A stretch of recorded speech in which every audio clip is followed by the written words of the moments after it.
Thank you for joining us at WBB today. I'm your host, Don Steyer. We're excited to kick off our monthly webinar series, Navigating Business in 2021. These webinars are held on the third Thursday of each month at 1 p.m. Eastern. They're put together by a diverse group of experts and thought leaders and meant to share approaches and tools that you can use to impact your organization in today's environment and moving forward. These are open to the public, and you're welcome to join us for all of them. Couple quick admin items as we get started, just to reassure you about how the GoToWebinar platform works.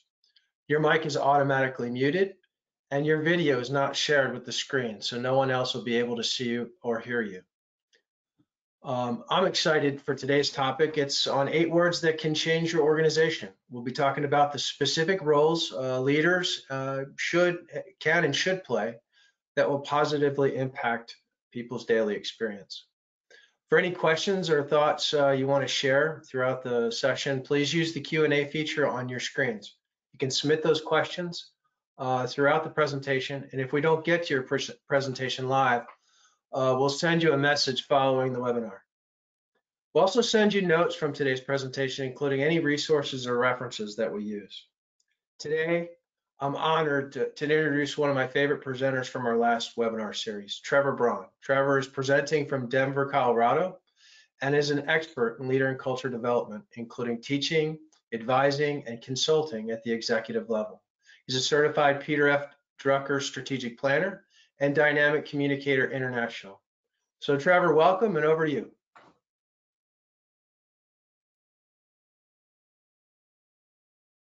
Thanks, Don. Appreciate the introduction. It is an honor to be here with you all today to kick off this particular series as we learn how to navigate business in 2020, which certainly has been, continues to be a challenge for all of us. Today, I want to start by just simply recognizing that for the past 18 months, we have been provided with many, many opportunities to react. It has tried and tested our patience and our nerves and our ability to lead. We've been given the chance to lead in new ways, and it has also allowed new leaders to rise to the occasion. I love this quote from Peter Stark, who wrote The Competent Leader. In a moment of crisis, reactions set leaders apart from followers. As we move into this new year, in 2021, there are some crucial roles that we can and should play that I believe can literally change our organizations and make things, if nothing else, just at least a bit easier. And it all starts with how we respond in all kinds of situations. In a normal world, outside of a global pandemic, I would spend a lot of time on a plane to do my job. That's where I commute. And if you have spent any time on a plane, you know turbulence is a reality. It just happens. And when it does, I have learned never to look to my fellow passengers for calm or comfort. I look to the flight attendants. It's their reaction that I base my reaction off of. And I appreciate the fact that they are trained to do some very specific things during times of turbulence. In particular, they are trained how to brace themselves if they happen to be standing up and in an aisleway. You see, they brace themselves not using the seat backs, which would seem logical because that is the most predominant thing on an airplane to brace yourself with, but they brace themselves using the overhead bins. And there's a very specific reason as to why they do that. And that is so that they don't transfer the turbulence that they're experiencing, the turbulence the plane is experiencing, into the seat back and making that turbulence even worse for the passengers. For many of us, leading or managing people is what we do. It happens every day, and we don't give it much thought. But I believe that we should. We should give it a lot of thought because the people that we lead give it a lot of thought. When we all go home from work at night, or when we leave our home office or our home workspace, and we talk about work, what we're really talking about is the people that lead us and the people that we work with. We are the topic of discussion. And because people spend that amount of time talking about those that lead them, I think that we should be very thoughtful and make sure that we spend a lot of time thinking about how we lead people. So in every group that I have led in the last several months, I have posed one specific question for them to answer. I use this as kind of a starting point to launch the discussion, whatever the topic may be for that particular facilitation. But this is the question that I start with. What is the single most important role that a leader plays in a time of crisis? Hands down, the number one answer that is given when I ask this question is they remain calm. That leaders during a time of crisis remain calm. Gallup research confirms this, and they have done an extensive amount of research around this, and that leads us to our first two words out of the 8 words that can change your organization. Those first 2 words are provide stability.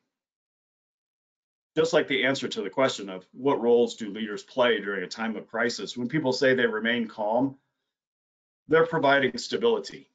In other words, they have learned to keep calm and to carry on. So when we think about this role that leaders play about providing stability, specifically, what does that look like? What is that stability? I believe that it can be encompassed by these 4 things. Yes, 1, remaining calm.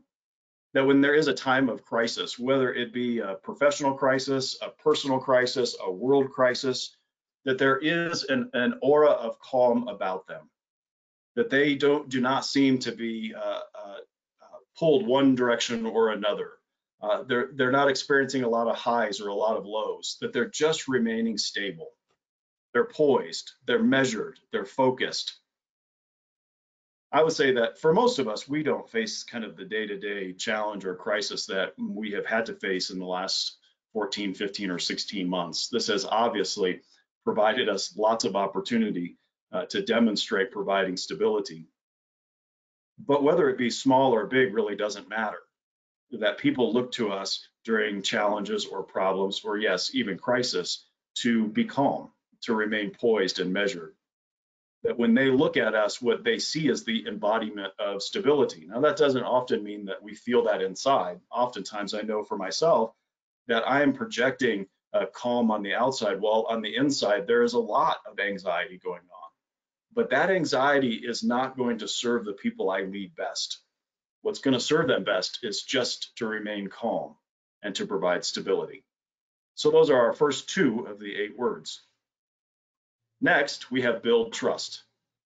So words 2 and 3, excuse me, 3 and 4, I can count, trust me. I'm a professional, don't try this at home. Words 3 and 4 are build trust. A number of months ago in Inc. magazine, there was an article that suggested that there is a particular phrase that we can use in interacting with those that we work with and those who work for us that can have a huge impact. And that phrase is, you may not know this, but. You may not know this, but our team looks to you to provide a high level of expertise, or our team looks to you for your strategic thinking. Our team looks to you for your positive attitude. All of those things serve a very specific function, and that is to help build trust. Trust is built in lots of small ways. Yeah, there are large, big components that go into trust: integrity, honesty, vulnerability, all of the big rocks, I call them. And yeah, when you're filling the jar, you put the big rocks in first. But to fill in the jar completely, after you put the big rocks in, you have to add all of the small little rocks to fill in all of the other spaces. And so trust is built mostly in small ways, in detailed ways. And we also have to keep in mind that trust is mutual. It is not a one-way street, that we need to be building relationships that are of mutual trust. It's not just, do I trust someone? Is that, do they trust me as well? And then also, that trust is built on a professionalness. What it takes to trust somebody personally in our lives is not what it takes to trust them professionally. And we need to make sure that we separate that. If the litmus test for building a trust relationship with someone in our professional life is the same as it is in our personal life, that person in our professional life will fail in the trust realm every time. Charles Feltman wrote a book entitled The Thin Book of Trust, and we'll share that information with you when we send out the follow-up information. And he's just got a great way of looking about how do we develop professional trust relationships. But no matter how we go about doing it, it needs to be small, detailed, mutual, and professional. Our next two words are show compassion. We are conditioned in our culture when asked the question, how are you doing, to all answer the same. Either we say fine or good. It's really just a pat answer. It's not one that we give a lot of thought to. We can change, however, the interaction that we have with people by simply changing the question ever so slightly. Rather than asking, how are you doing, we should be asking, how are you really doing? Finding that right time, that right space, that right moment to have that kind of conversation where we can get past the surface level response and go one level deeper. There are three things that we can and should be doing. We should be finding that balance between sympathy and empathy. And this is a challenge because this is not something that we are taught when we think about how it is to become an effective leader. Very few people talk about how do we find ourselves in a space with someone where we say, I don't know what you're going through, but I'm here to listen.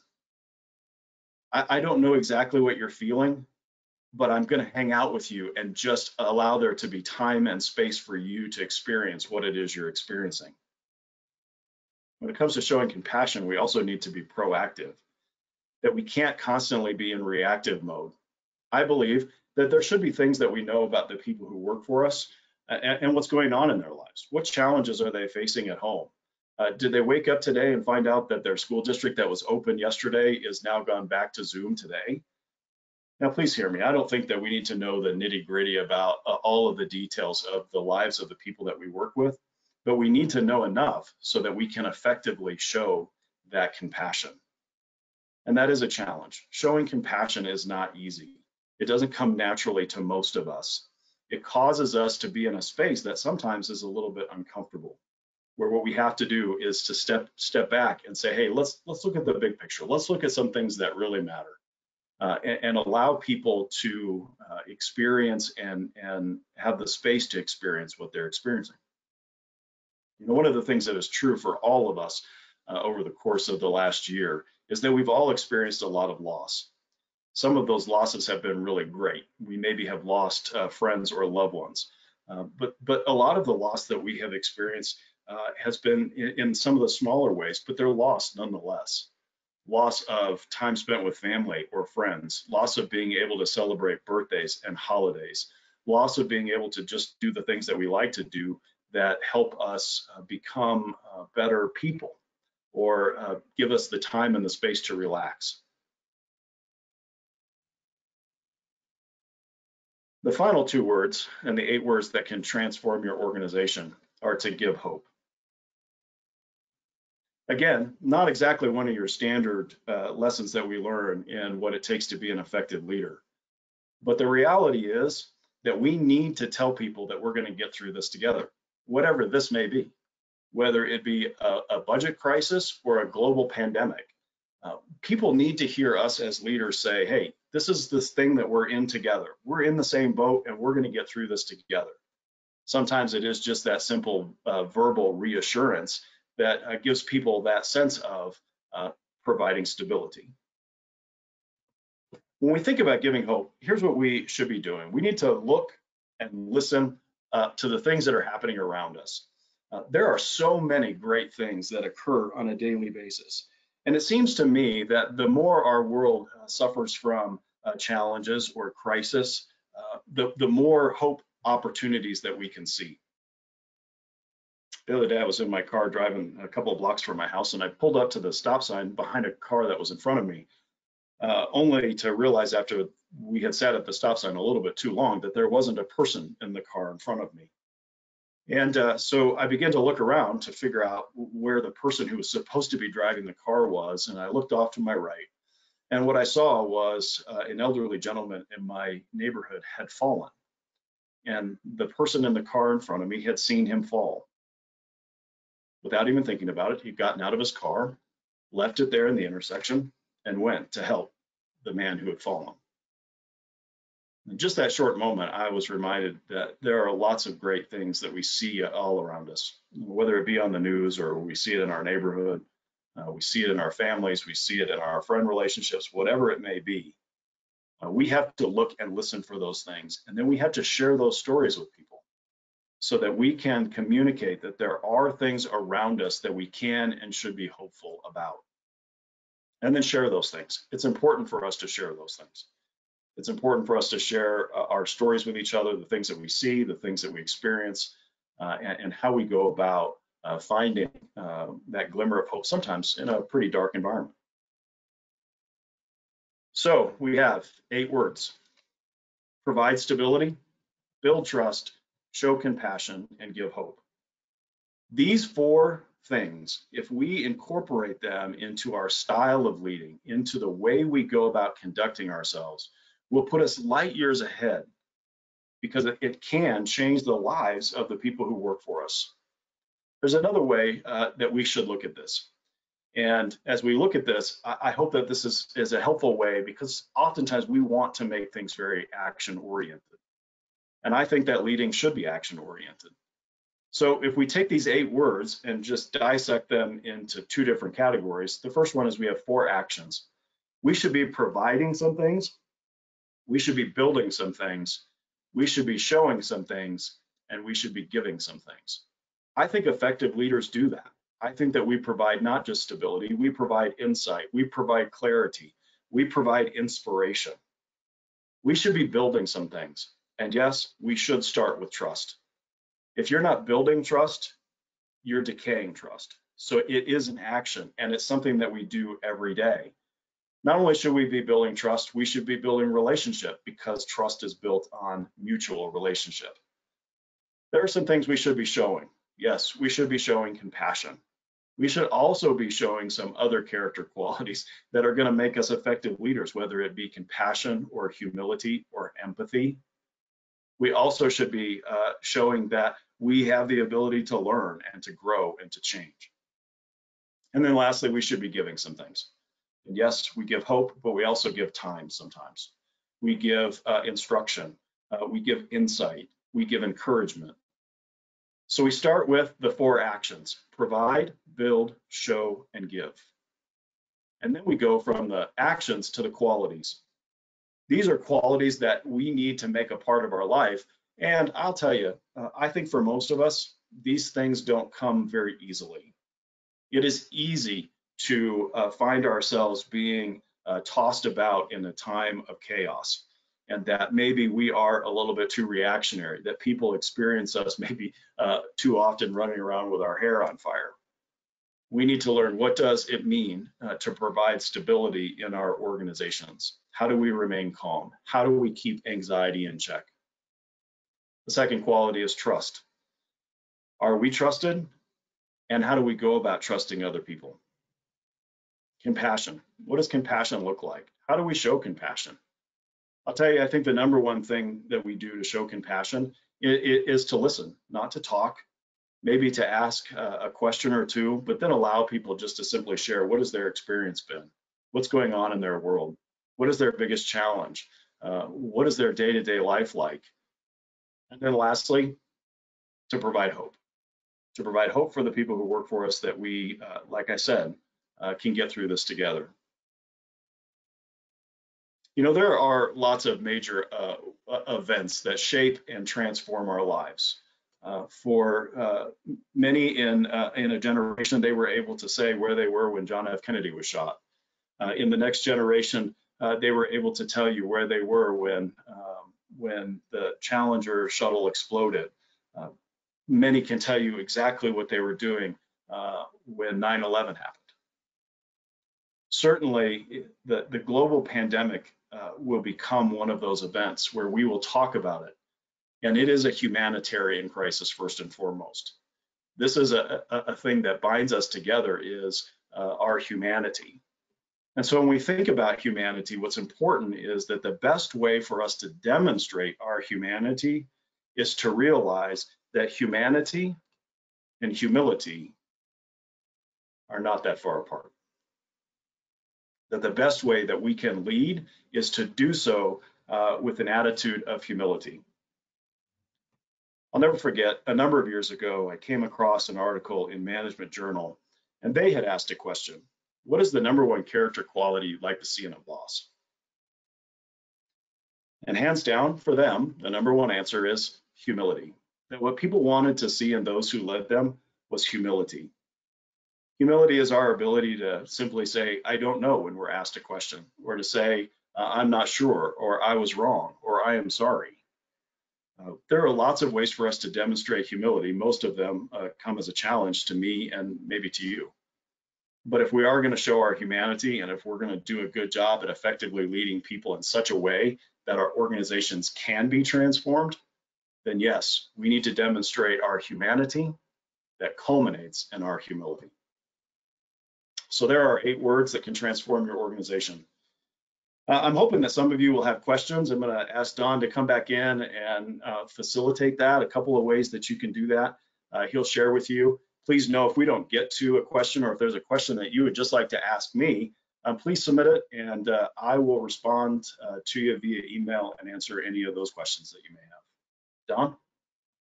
Yeah, no, that was fantastic. Thank you so much, Trevor.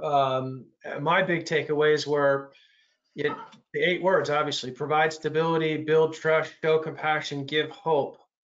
Those leadership actions, and then there's those actions: provide, build, grow, give, and then quality: stability, trust, compassion, and hope. So I guess the first question that's up on the board is, which of those 4 roles is the hardest to do, hardest to play, I should say?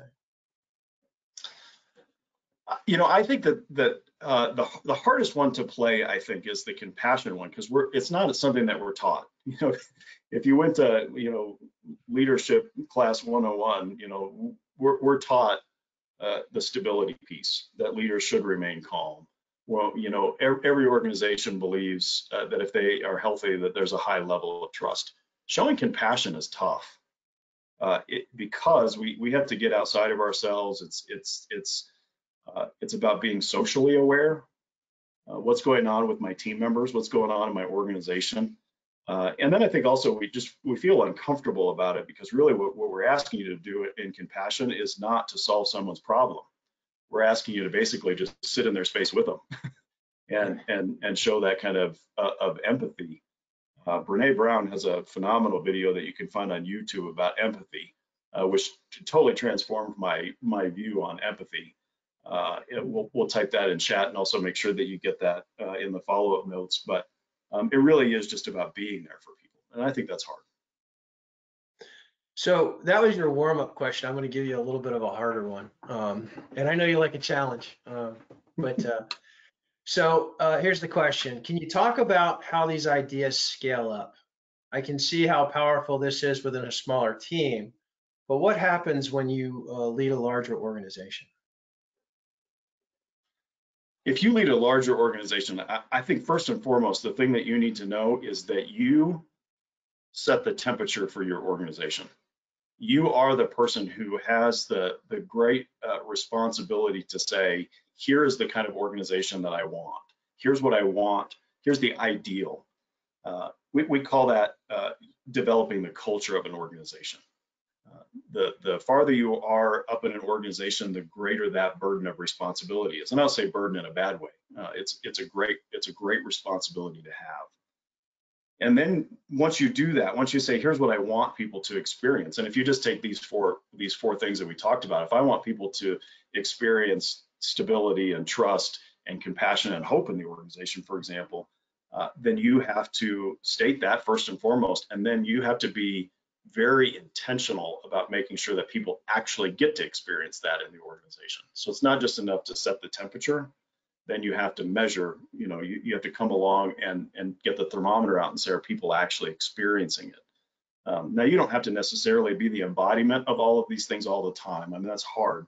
And we're not going to be 100% consistent at it, but we do have to find very tangible ways to live into it. Oh, no, it's fantastic. So setting the temperature is really the piece of it. And then, as you said, embodying that and then reinforcing it. Next question. We have many unknowns right now. Will the return to work and how things will be? How do you provide, I'm sorry, I don't want to wear my glasses on video. How do you provide stability in these situations? Let me read the question one more time. We have many unknowns right now and the return to work and how things will be. How do you provide stability in these situations? I think for most of us, the being sent home from work was very abrupt. It came very quickly. School shutting down, our restaurants, grocery store, all of that was so abrupt. It was really, really jarring. One of the ways that we can provide stability is a return to a physical work location should not be abrupt. There's no reason for it to be abrupt. We can help people and provide that stability by making sure that we're going at the right pace, that we are asking the right questions, we are engaging people in the right planning process, and all of that takes thoughtfulness. So that we can help people ease back into that. Now, there are some people who are excited to go back to a physical work location. You know, they're in a 500 square foot apartment, you know, sharing it with 3 other people, and they're all trying to do a Zoom call at the same time, and they can't wait to get back. And there are others who, you know, are saying, I don't ever want to go back. Matter of fact, I read a Harvard survey that was just done, I think 3 weeks ago. 81% of those surveyed said that they never wanted to return to a physical work location. It's a huge number of people. So if that's a reflection in your organization and you send out an email that says everybody in the office next week, you're going to get a lot more resistance, and it's going to be a lot more painful than if you map it out and say we're going to ease into it over the next 3-4 months. We're going to come up with a thoughtful plan. We're going to engage people in dialogue and feedback. We're going to explore whether or not we should be using a hybrid model. All of those things can really help provide that stability. So can you talk a little bit about how you use some of these methods or these 8 words, if you will, these 4 actions and these 4 qualities? How would you use those to manage up in the organization? So let's say you're a middle manager and you want to manage these up. You know, I would say managing is hard, just in general. And when we think of managing, we're generally talking about managing people. So those are people who work for you. I think the hardest task that a leader does is managing up. If you are in a situation where you go, I work for somebody who runs around with their hair on fire all the time, is not providing stability, doesn't trust anybody, has never had a compassionate moment in their life, and hope is a farce to them, you know, you have your work cut out for you.